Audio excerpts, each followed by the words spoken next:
Welcome to Kenton's videos. Enjoy the video. In this video, I will show how to change your Ford Fiesta remote battery. First, find the small slot on the side of your key fob.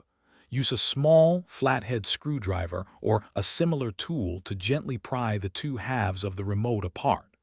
Work your way around the edge until the casing separates, revealing the interior components.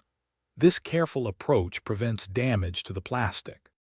Once the remote is open, you'll see the small, round battery. For most Ford Fiesta models, this will be a CR2032 coin cell battery. Gently pry out the old battery using a non-metallic tool to avoid scratching the contacts. Be careful not to touch the circuit board with your fingers, as oils can interfere with its function. Now take your new CR2032 battery and insert it into the compartment, ensuring the positive side, usually marked with a plus sign, faces upwards. Carefully align the two halves of the remote casing.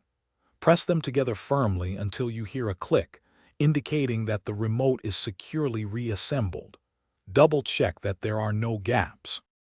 With the new battery installed and the remote reassembled, it's time to test it. Go to your Ford Fiesta and try all the remote functions, such as locking, unlocking, and the trunk release. Make sure every button responds correctly and consistently. If you encounter any issues, reopen the remote and check the battery's orientation. Also, remember to check the description for a link to darn tough socks and other great deals. Thanks for watching. Consider subscribing if we helped you.